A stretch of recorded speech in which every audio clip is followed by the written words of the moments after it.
We are ready to take our maiden voyage with our John Ciscovich chicken tractor. Did you wear that shirt on purpose? I sure did. I knew we were gonna do this today. Oh yeah. I mean, that's...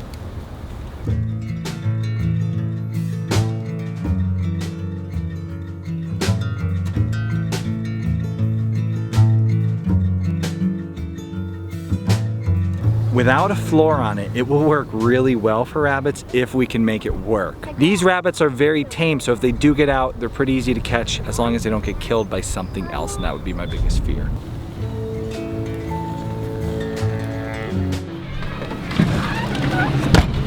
It is early the next morning, and we're headed out to go get some feed and stuff.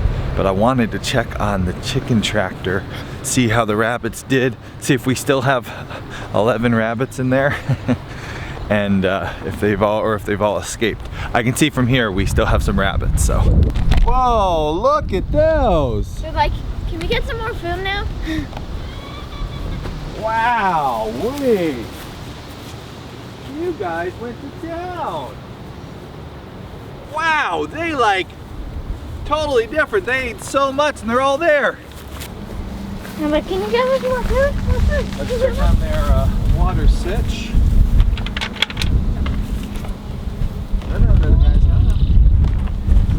You guys hammered it in here. Alright, well it looks really good in here. We can leave them in here for one more day, or I'd rather just move them and keep them happy.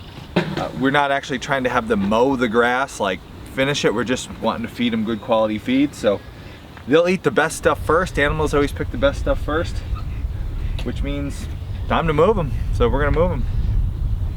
This is great. Now, I don't know how moving's gonna go with rabbits. I don't know if they're gonna get in the way or get crunched or whatever. So I'll have my son like in here to kind of guide them.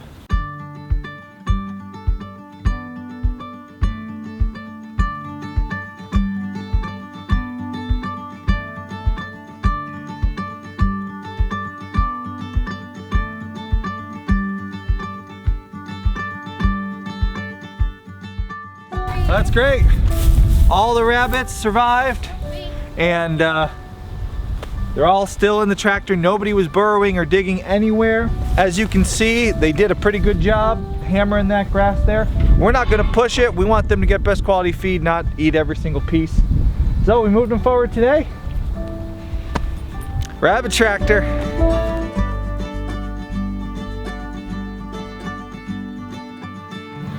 Tonight, there's gonna be 50-mile-per-hour wind gusts. It's been out there for a whole one day. Why not test it out in 50-mile-per-hour wind gusts? I'm gonna go batten down the hatches and make sure it's ready for the impending storm.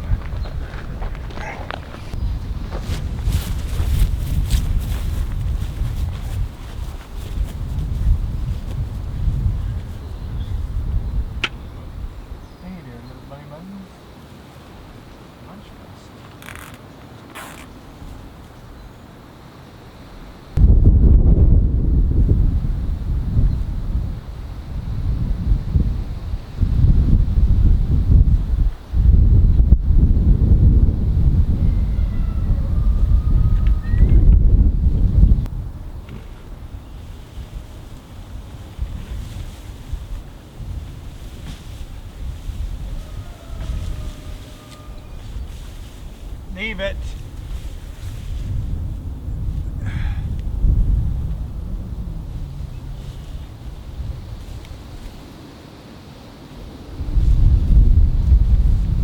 Yes, they do escape when you move them. I've had it happen with each move. One little bunny gets out. Our bunnies are very, very tame, so it's no big deal. If you had less tame bunnies, might be a big deal.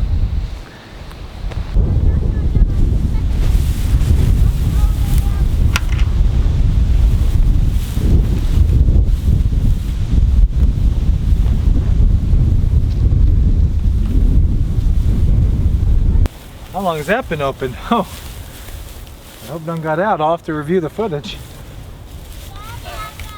Grass is too tall behind me. Dog's pretty good at keeping them in.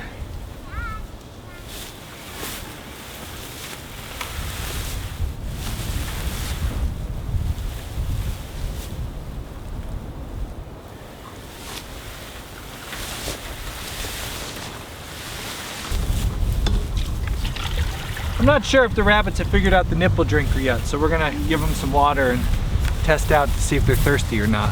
Yes, you do. All right, put it somewhere flat and let's watch and see if they're super thirsty or... Okay, that's a good test. Let's see. Nobody seems too thirsty. I mean, how many do you count? Still got 11 in there? 1, 2, 3, 4, 5, 6, 7, 8, 9, 10. It's probably 11. Yeah, all right, there we go. This is awesome. It's like a little rabbit jungle.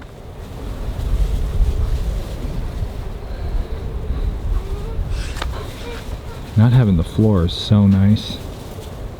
Yeah, it's pretty good. I'm sure it'll bite us at some point, but... I love it. The little rabbit ears above the grass remind me of shark fins coming up above the water, like dan dan dan dan dan dan dan dan dan dan dan dan. See how the ears sticking up above? Dan dan dan dan dan. Someone's coming. We'll need another. Don't go into the pasture. Nobody seems too hungry. I think they're figuring out how to drink out of that nipple drinker.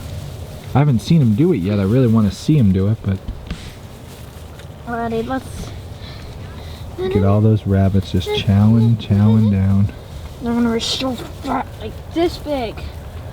If you give them They're about ready, I mean. This one, look at this one. Bigwig? This one here.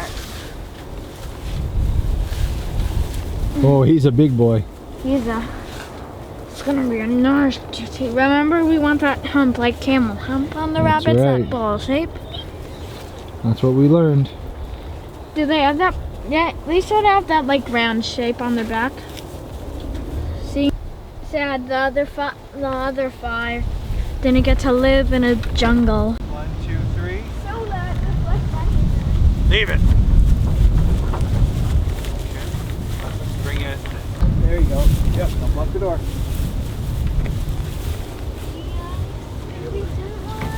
Yeah. Yeah. All right. Today, everything's sitting on. Make sure they don't fight. Okay, make sure nobody brings that in. We didn't want to put all our bunnies in one basket, so we kept using the old tractor for the up-and-coming batch. But now we can tell this is working really good. So I've put all of our meat rabbits in one basket. And we're gonna actually bring some new up-and-comers out. They're old enough to be separated. We just did an interview with Donna Thompson, who wrote Raising Meat Rabbits in a Colony. Awesome interview.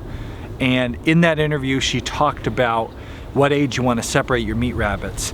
And she shared with us that really, by age 5 weeks, you can separate the young from mama, put them out on pasture and finish them there. And that'll help reduce feed costs for us big time. Now let's go do all the other animals.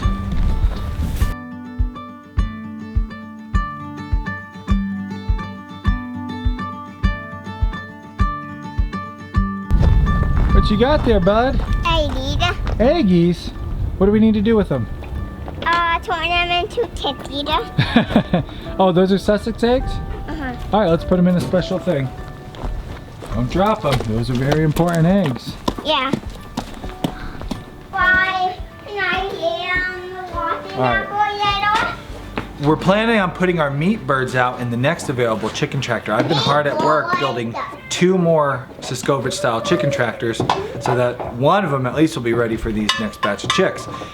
You can get in the shot here, but they can't see you. My son and I have a bit of a disagreement on when the meat birds should be hardened off. You're thinking we should leave the lights on them for a few more nights? Yeah. I'm thinking they're ready. So, that's why I keep this in the barn. This is my pastured poultry packet, John Siskovich pastured poultry packet. This has everything you need to know about raising your first batch of meat birds, and it's a workbook. So there's actually a lot of areas where you can fill in the blanks, try to figure out, who your hatchery is going to be, how much money you're going to spend raising these meat birds. He has places you can plug in all that information. So we're trying to figure out when to stop adding heat, right? So let's see. We'll go to our table of contents. Oh, here we go. Week number 3. Hey, look, John puts his out on week number 3. They see pasture for the first time. Wow. Oh my goodness. We have them way too hot.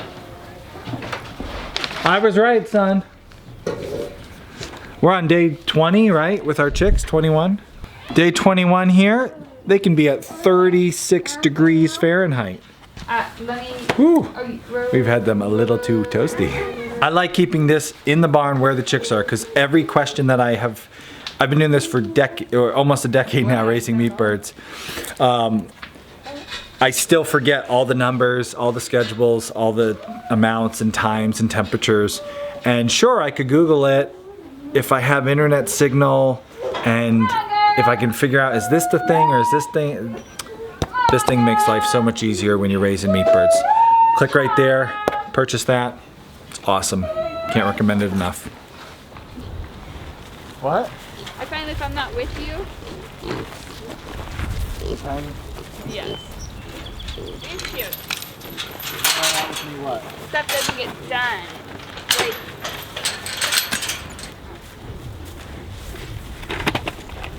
I'm like the chore person.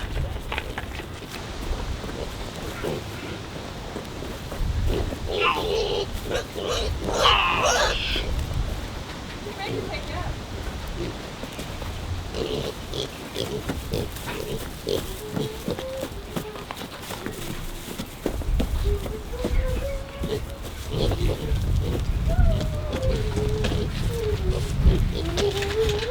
Oh, you guys got in. Good job, you got Tiny back in.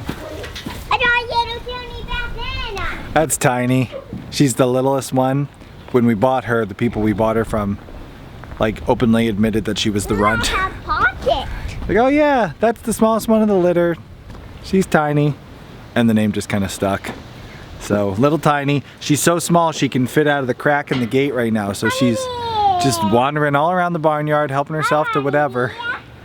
And she's kind of becoming everybody's favorite because she just is, wherever you are, there's Tiny, like a little dog. You want to go see Honeybee? Yeah. Okay. Dun, dun, dun, dun, dun, dun, dun, Oh, nice.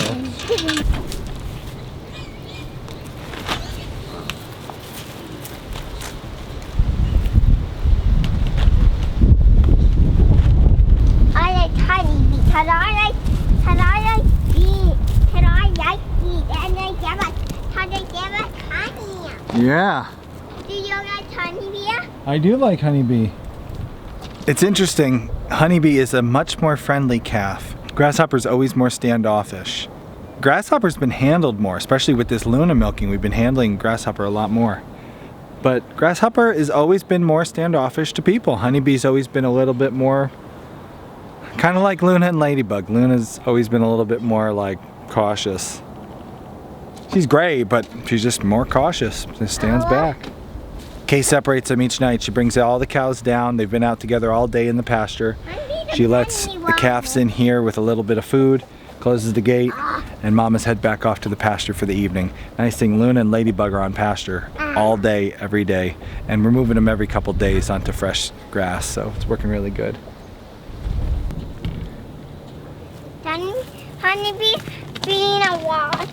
We're gonna take a quick pause from this video to do today's Camel Train shout out. And today's Camel Train shout out goes to Kelly. Kelly Myers and her husband are from California. They have a 3-year-old daughter and they want her to grow up the same way that Kelly did, that country life. And that's why for the last year they have been like the monopoly man, going out and acquiring all kinds of homestead properties. It was just a year ago they were renting a place and they weren't able to homestead, but now they don't have just one, they have 3 homestead properties. One of them was Grandma's. beautiful 20 acres. It had a couple rental units so they could make an income from it. But getting Grandma's property was a roller coaster. Grandma was looking for the highest bidder. Fortunately for Kelly and her family, it worked out. They were able to pay Grandma what she needed for the property. Now they're working on a permaculture food forest. They were gifted a cow from their parents, so they have that, some meat in the freezer. In the future, Kelly wants to do rabbits, chickens. She also is thinking maybe something to milk and who knows what else. Kelly, as a Homesteady pioneer, you can learn about all the different livestock. If you're not a Camel Train member, you can become a pioneer by clicking there. There's a whole bunch of videos in the library for you to dive into, Kelly, and learn about all the different livestock. She says, I'm excited about this new journey and enjoy your show and love how empowering you both are. Thank you for this opportunity to learn. Kelly, thank you for joining the Camel Train. We really appreciate it. And I hope your new homestead does really, really well. It's exciting how many properties you guys have to work with. Now let's get back to today's video.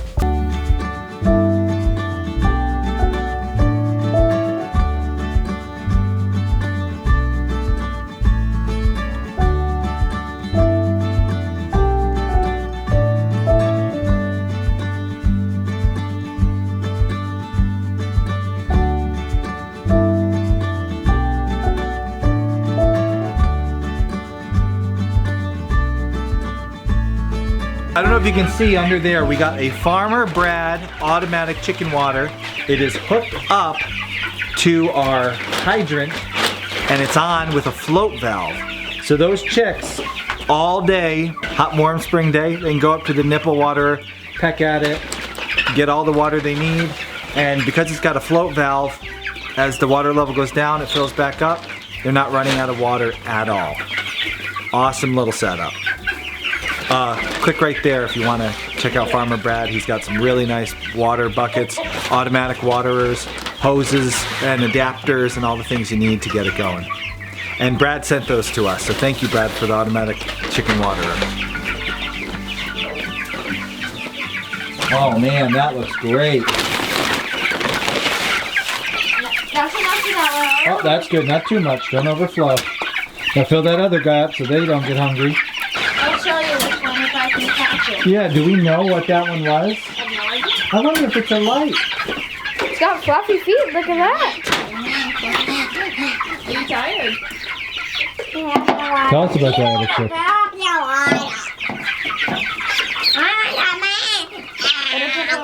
Tell us about him, bud. So It'll be these okay. were the chicks. Some of these are from the Sussex. We don't know if this one is a Sussex or not, but there were also some other kind of eggs in there that we put it in there. And then now we're wondering where this one this one is, and I think it's an eagle colt. That's what they call them. Colt. Colt. Fluffyfoot great grandchild. R.I.P. Fluffyfoot. I think Millie is weaning us. Our last couple morning milkings, Millie has been giving us like, what's she been giving us, a pint? Weaning everybody, I'm afraid. Quart? Yeah. We're getting about a quart of milk, and by the time we get to a pint, we've been advised by our mentors, if you get down to a pint, she's weaning you, let her do that if you think she's pregnant, so, which we do think she's pregnant. Still gotta do that blood test, but.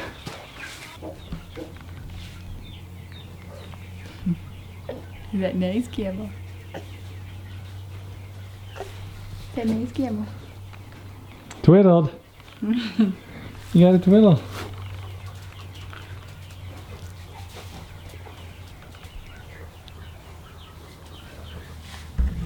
Something else sneezing.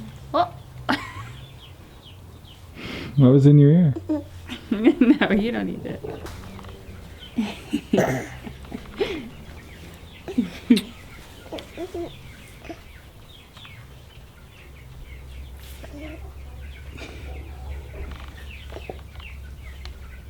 He's a good boy.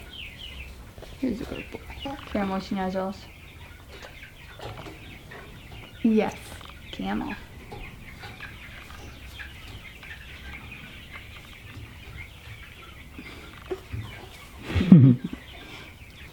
The pig. The dog. Sorry. Pig. And the camel. Ugh. Showered. Yeah, camel. Piggy.